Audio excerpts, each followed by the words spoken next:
Night descends upon Buckingham Palace.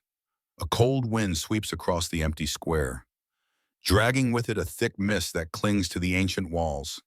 The faint yellow glow from the tall windows reflects off the damp stone, making the entire palace seem to tremble in the darkness. Then suddenly, from the far end of the street, the low rumble of engines breaks the silence. Slow, heavy, and strange. A convoy of black medical vehicles rolls quietly through the side gate, unannounced. No sirens, no media, only a handful of security officers stand by. The heavy iron gate closes behind them with a chilling clang, sealing in a secret no one is meant to know. By morning, shocking news sweeps through Britain. King Charles III's entire schedule has been abruptly canceled. Royal physicians have been in and out of the palace through the night. The press is blocked, and the palace spokesperson remains silent. No photos, no explanations. Only whispers spreading like wildfire, rumors that the king's cancer treatment has stopped working, and his body is no longer responding. Amid growing unease, Queen Camilla appears at a charity event. Her smile is stiff, almost unnatural. The palace insists the king is recovering well, but the nation knows something isn't right. To understand what's truly happening behind the gates of Buckingham Palace, we must go back a few weeks, when the first signs of drug resistance began to surface. It was a gray autumn morning in London. Outside the palace, hundreds of citizens gathered, waiting to see King Charles III at a charity event, a moment meant to symbolize compassion and strength. But the moment the car door opened, the crowd fell silent. Charles stepped out slowly, his gait unsteady, his face pale beneath the flashes of the cameras. His coat seemed heavier than usual, and each step he took carried an inexplicable weight. Inside the hall, he tried to smile, but it no longer looked natural. As he began his speech, his voice trembled, halting at times. Midway through, he had to pause, gripping the wooden podium for support.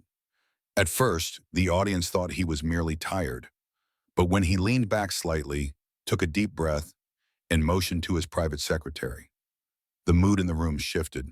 His aide quickly approached, whispered something to him, and the event was abruptly cut short. Within hours, social media exploded with headlines. Charles stopped speech midway. What's really happening? A wave of concerns spread across the nation. Sources close to the palace revealed that in recent weeks, the king had been suffering from insomnia, noticeable weight loss, and unusual fatigue.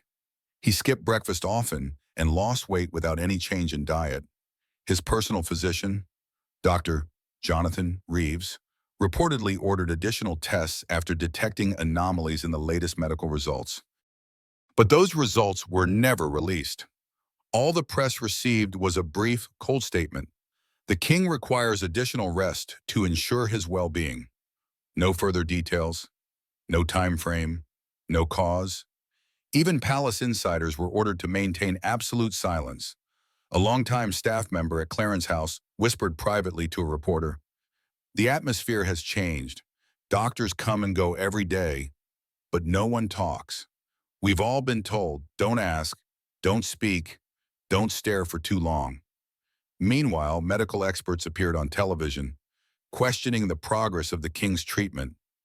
Some argued that if Charles were truly recovering, he wouldn't appear so frail. Others suggested that drug resistance was a real possibility, especially for someone his age undergoing multiple treatment cycles. Still, Buckingham Palace remained unmoved.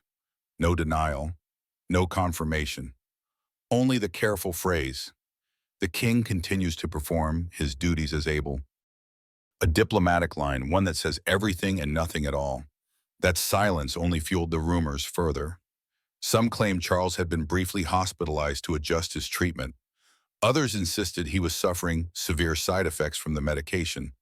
And when a short video surfaced online showing him stepping into a car, visibly weak, his hands trembling, the nation's worry turned to fear. Behind closed doors, the royal advisors had split into two camps. One believed the king's health should be made public to reassure the nation. The other, led by Camilla, insisted on keeping everything secret, convinced that Any sign of weakness will be exploited and exaggerated. And so the truth was locked away behind the tall gates of Buckingham Palace. Hours-long private meetings followed. Newspapers were warned not to dig too deep, and each time Charles appeared in public, the spotlight only seemed to reveal more of the exhaustion in his eyes. Tension began to rise within the royal family.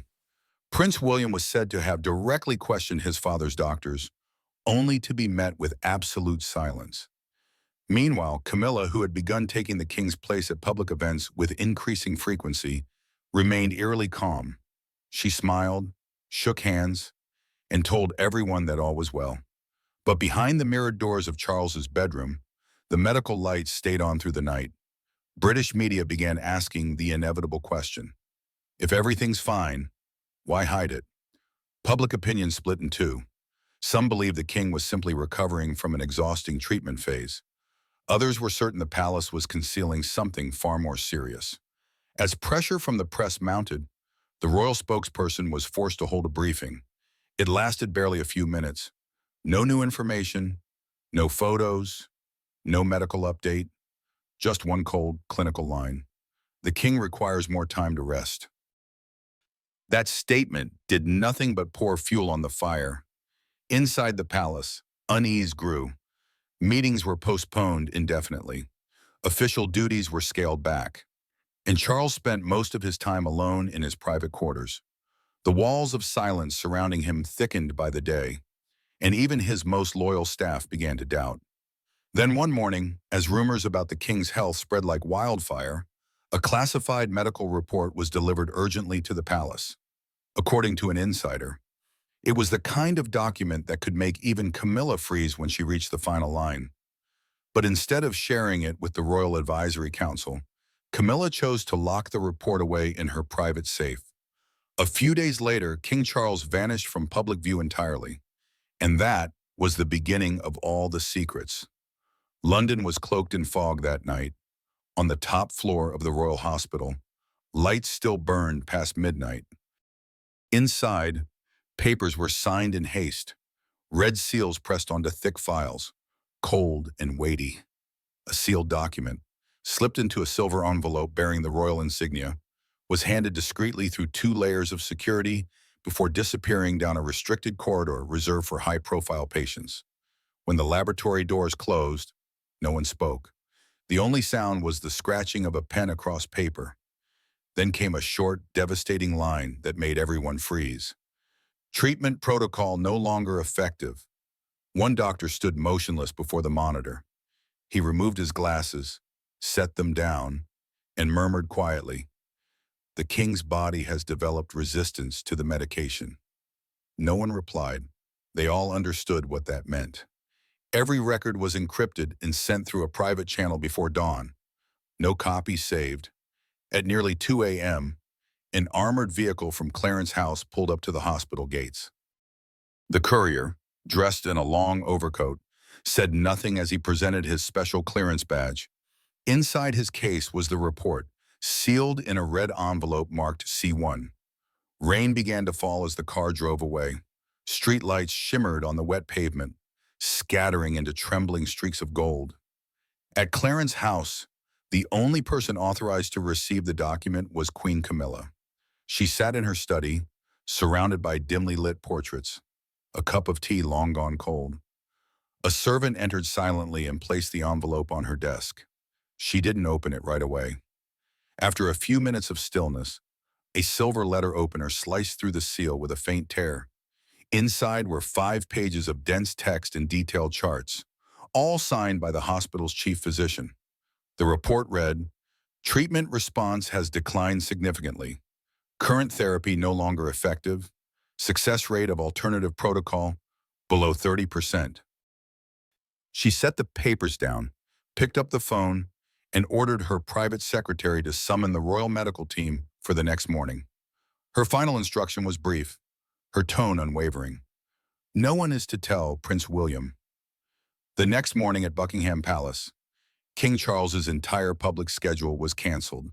Meetings, memorials. The planned visit to Cornwall, everything vanished from the official calendar. The reason given was only 6 words, The king requires additional time to rest. Inside the palace, the news spread not by words but through glances and silence. Staff moved quietly. Meetings were shorter. In the West Wing, where the king's private quarters were located, security was tightened. New guards were assigned, each shift lasting no more than 4 hours. One longtime servant recalled that, for days, the light in the king's study burned late into the night. He would sit alone at his wide oak desk, staring at piles of unopened documents. The tea on his table would grow cold and be replaced several times, but never once was the cup empty. Outside, the old clock in the corridor ticked softly, its echo filling the quiet halls. Gardeners whispered that they rarely saw him anymore. Each time he did appear, his frame seemed smaller, his steps slower. Then came the rumors. The press began asking, why has the king disappeared from public view? But the palace issued only a short, emotionless statement, offering no further detail. In Scotland, Prince William grew suspicious. He called his father several times but was met only by the king's secretary. When he arrived at Clarence's house, Camilla greeted him with a polite smile and said the king was simply tired from the weather. William remained silent, locked eyes with her for a moment, then left without another word.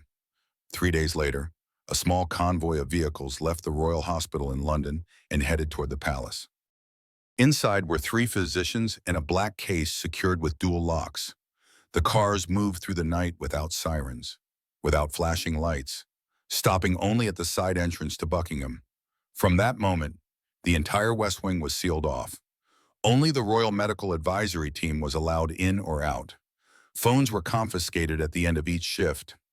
Specialists from Switzerland and Germany were quietly flown in under the vague label of routine consultations. But few believed that story. In the corridors, doors opened and closed in constant rhythm. Files traveled in black envelopes, always escorted by at least 2 people. Everything moved with an air of urgency and secrecy, as though time itself was running out. Outside the palace walls, the world began to take notice. International media published photos of unmarked cars entering and leaving Buckingham. Major outlets like The Guardian and Daily Mail ran headlines asking, "What's happening to the king?" But every inquiry was shut down by the palace's spokesperson. 2 weeks passed. There were no new images of Charles. The most recent one, from a small ceremony over a month earlier, showed him shaking hands with the public, his smile faint, almost forced. Since then, nothing. While broadcasters debated and speculated, Camilla spent most of her time in her private office, meeting with her inner circle of advisors. She reviewed the hospital's report over and over, marking certain lines with a red pen. Late at night, she signed 2 documents, one authorizing a new experimental treatment protocol, and another permitting the king's relocation to Balmoral for rest and recovery. On the night of the transfer, fog rolled thick around the palace grounds. At 3 a.m., a convoy of unmarked medical vehicles slipped away toward the north. Only a handful of carefully selected staff were aboard. In a small locked case, the king's medical records were sealed with a silver insignia. As the vehicles disappeared into the mist, London remained silent. By sunrise, the city woke as usual, no one realizing that, at that very hour, a decision had been made that could alter the fate of the British crown. Far away in the damp forests of Balmoral, the secret meetings began. Papers were spread across a long wooden table. Eyes met in silence. The fate of a king and of the entire royal family would never be the same again. November 4th. Dense fog blanketed Balmoral Castle. The air was heavy with moisture. Dim light filtered through dark wooden windows. In a small meeting room on the 2nd floor, 4 people sat around a long table draped in gray velvet. On it lay the sealed dossier stamped with the royal crest, thick and bound with red wax. Professor Mark Spencer was the first to speak. Adjusting on his glasses, he opened the first page of the report. "The latest results indicate that the current treatment is no longer effective," he began. The king's body has developed resistance to the medication. If we continue, his condition may deteriorate faster than expected. One of the royal physicians gently slid the test results across the table toward Prince William. The key numbers were circled in red, values far beyond safe limits. William stared at them for a long moment before asking, his voice calm but heavy, "Is there any other option?" Professor Spencer replied, "We're proposing to try a new biological therapy. It's an experimental method currently under study in the US and Germany. The risks are high, but at this point, it's our only option." The room fell into silence. The sound of wind brushing past the window echoed like a sea. William looked up. "And if it fails?" No one answered. The doctors exchanged glances, then lowered their eyes. A long pause followed, broken only by the steady ticking of the wall clock. Camilla sat at the head of the table, one hand resting on an unopened folder. She looked straight at Professor Spencer. "Has this information been recorded anywhere?" "Your Majesty, the original files are stored only in the palace archives in the hospital's restricted database. No one outside this room knows." Camilla nodded. "Good. I want it to stay that way. No announcements, no leaks to the press. If anyone discloses this, they will face consequences." William lifted his gaze toward her. "Why hide it? This concerns the king's health. The public has a right to know." Camilla didn't look at him. "The public has a right to be reassured, not to panic. A nation cannot live in fear over its king's illness." One of the doctors spoke up, voice low. "But Your Majesty, if we're not transparent, it'll be far worse when the truth comes out. The press always finds a way." Camilla turned her eyes to him, calm but cold. "That's precisely why we control the narrative first. We'll release an image of the king once he's alert enough, short, reassuring. Nothing about resistance to treatment or changes in therapy." Professor Spencer placed the file gently on the table. "Your Majesty, to attempt this biological therapy, we'll need to collaborate with external specialists. They'll need to know his actual condition." Camilla answered immediately. "Agreed, Puna, but within the confines of the web only. The king's identity will be coded. His real name must not appear in any record, otherwise the project stops." William leaned forward. "You're talking about my father as if he were an anonymous experiment." The air froze. Camilla looked him straight in the eye. "I'm talking about England. England needs a king, not a patient." The words dropped heavily, sealing the room in silence. William didn't respond. He stared at the medical chart spread across the table, where arrows mapped the progress of diseased cells. The doctors kept their heads down, avoiding the clash of their eyes. Professor Spencer closed the file softly. "We'll begin preparations for the new treatment plan. With your authorization, we can proceed within 3 days." William's voice was quiet. "Does my father know about this meeting?" Camilla replied, "It's not necessary. He must focus on his recovery. Decisions will be communicated once we've reached agreement." A royal physician hesitated. "And if he asks?" Camilla's tone didn't change. "Tell him everything is fine." Outside, the wind picked up, slamming the curtains against the wall. No one spoke. William stood, walking toward the window. Rain began to fall, each drop striking the glass with weight.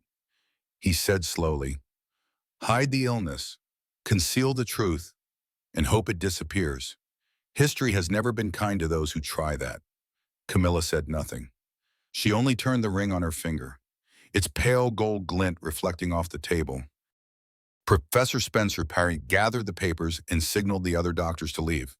When the door closed, only Camilla and William remained. The air felt thick, heavy enough to hear the ticking clock mark each passing second. William said quietly without turning, "I won't lie to the public," Camilla replied firmly. "You'll do what's necessary for the crown." No more words were exchanged. The faint light outside filtered through the mist, casting their blurred silhouettes across the cold room. Below the castle, the motorcade waited in silence, engines idle, as if everyone already understood that what had happened inside that room would never be spoken of again. In the palace records, the meeting was summarized in a single line: discussion regarding the king's treatment adjustment. No signatures, no notes. And from that moment, amid the wrong of Balmoral, an invisible line divided the royal family between those who wanted the truth told and those determined to keep it buried. Camilla sat in a small meeting room at Clarence's house. The dim light reflected off the window pane, where rain had been falling softly since early morning. In front of her was a thick file marked Top Secret, for royal circulation only. She looked through each page carefully, her eyes stopping at the line signed by two royal physicians. The patient has developed a strong drug resistance. The current treatment plan is no longer effective. Camilla closed her eyes and placed her pen on the table. Then she gave a short, firm order. No one is allowed to disclose anything, not even within the palace. Everyone must sign a confidentiality agreement today. The order was carried out in silence. Professor Mark Spencer and the two doctors exchanged glances. They understood this was not just a medical decision, it was a political one. Only a few days earlier, William had asked directly during the meeting at Balmoral, "What if it fails?" But Camilla cut him off, her tone calm and cold. "We won't let that happen. We can't."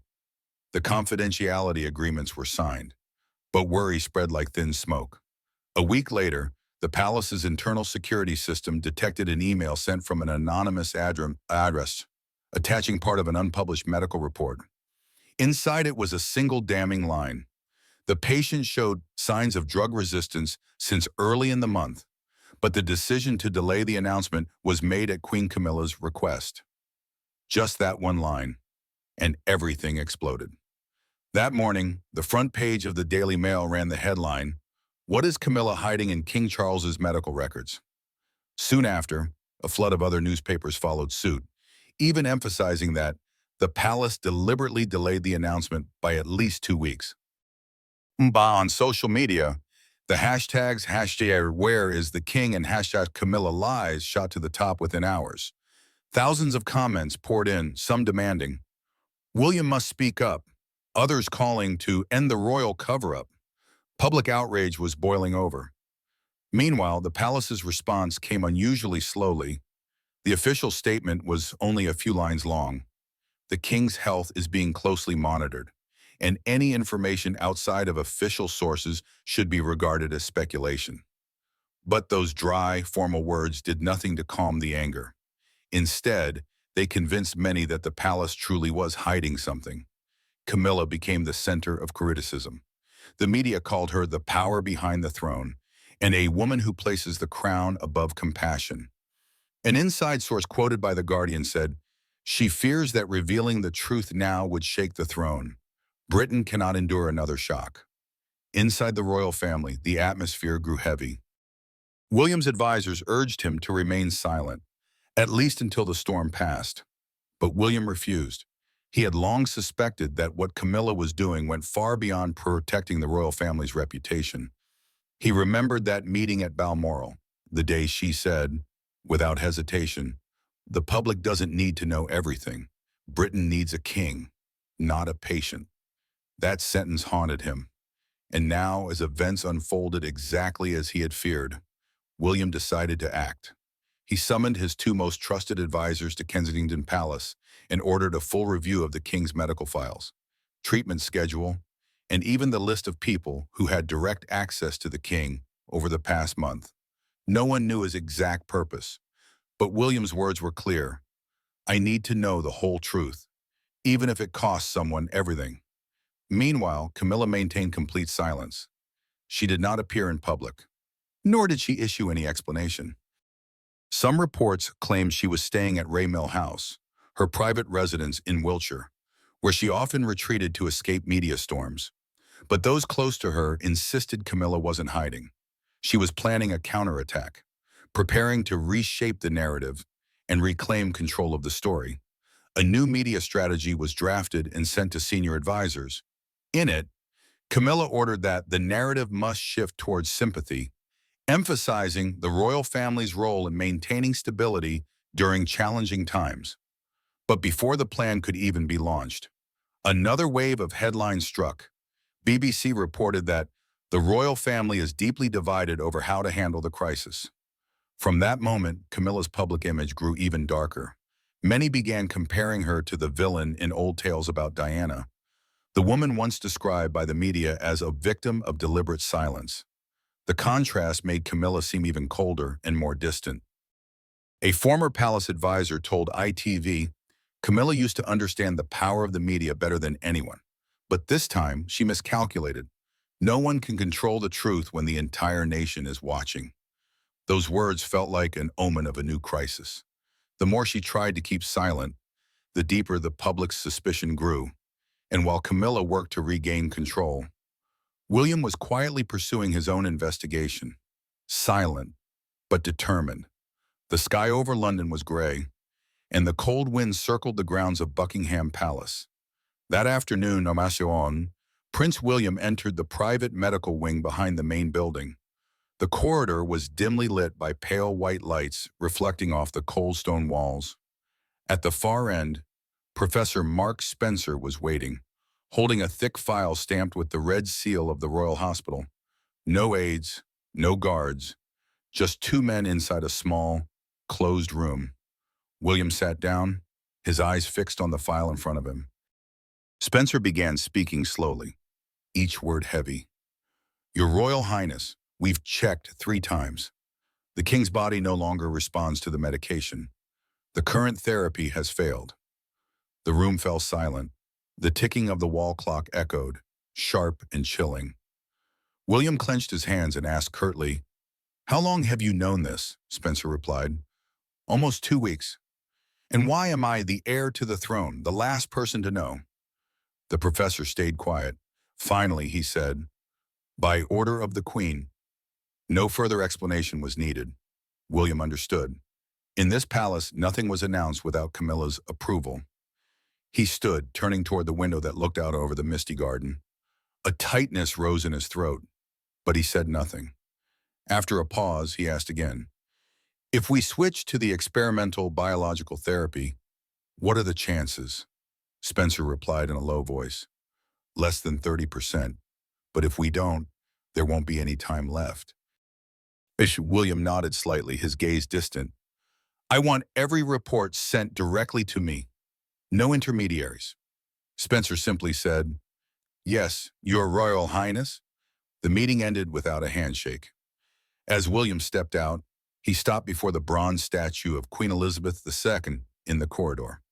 Her face looked straight ahead, calm and unyielding.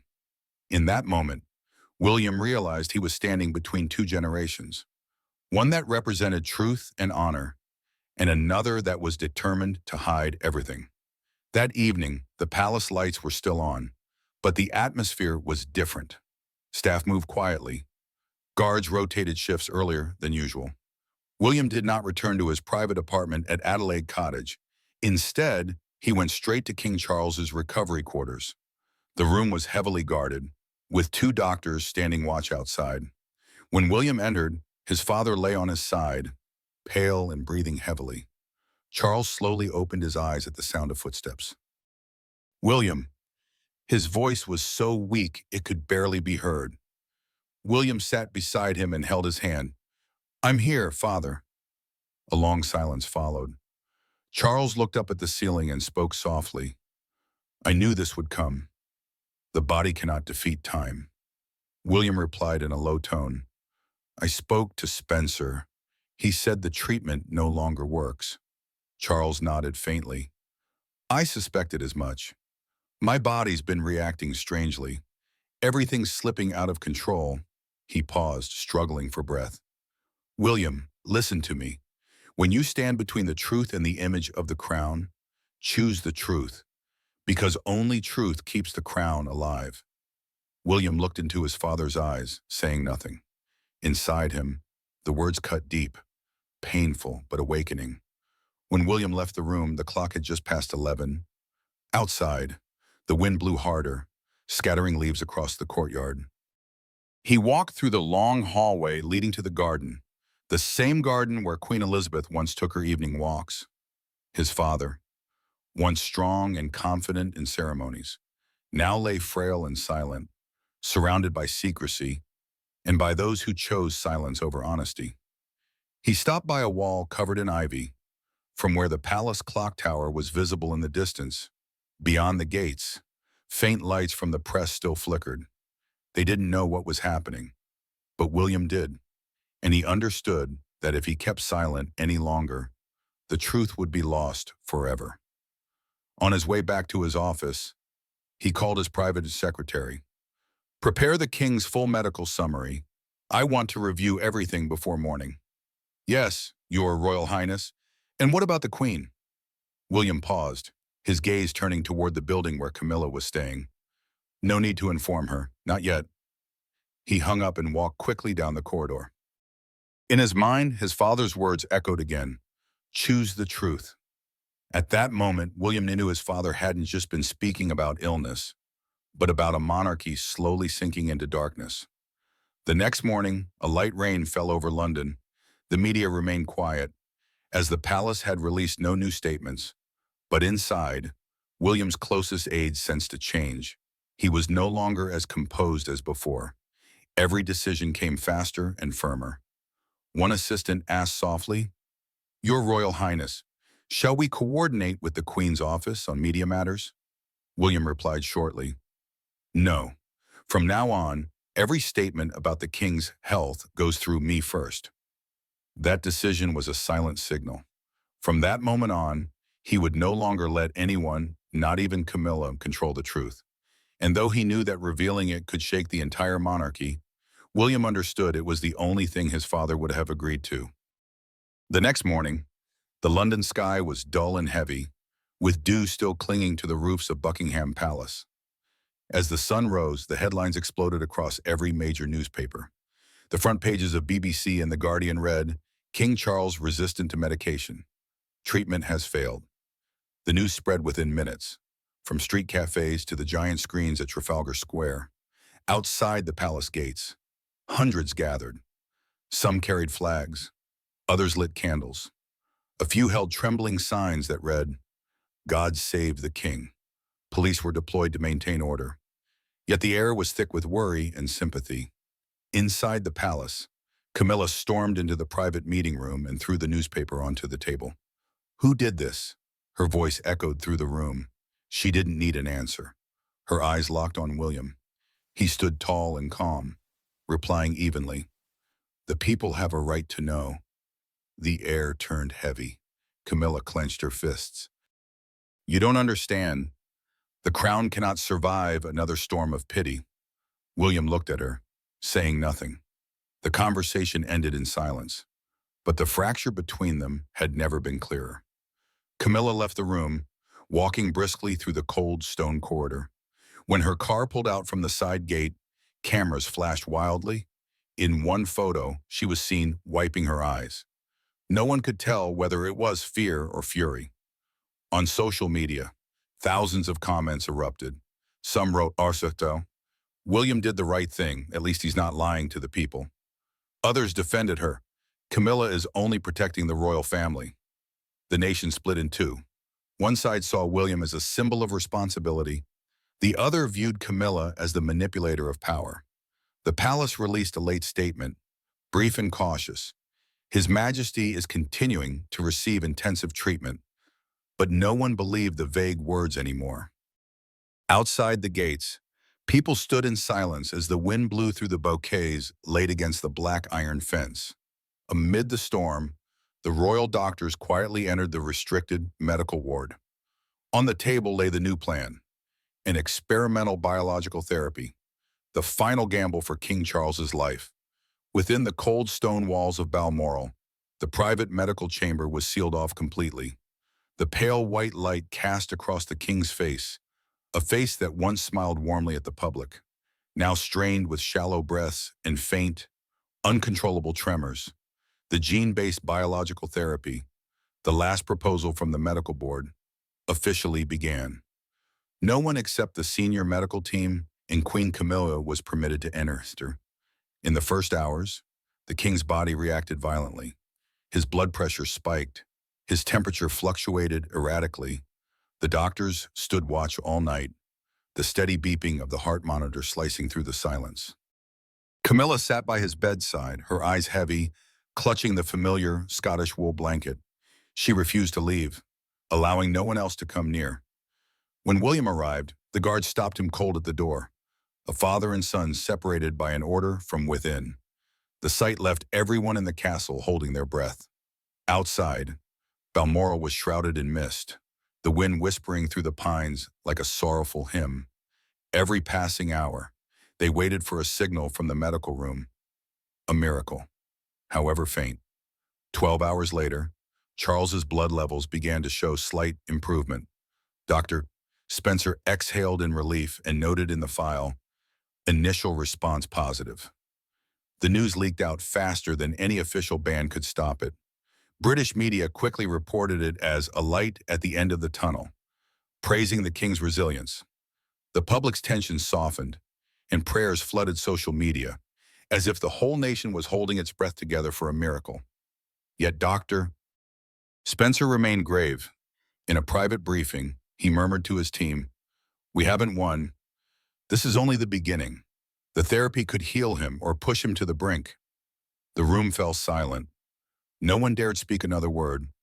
And so, amid prayers and rumors, the royal family chose silence once again, as if the truth itself was too fragile to be spoken.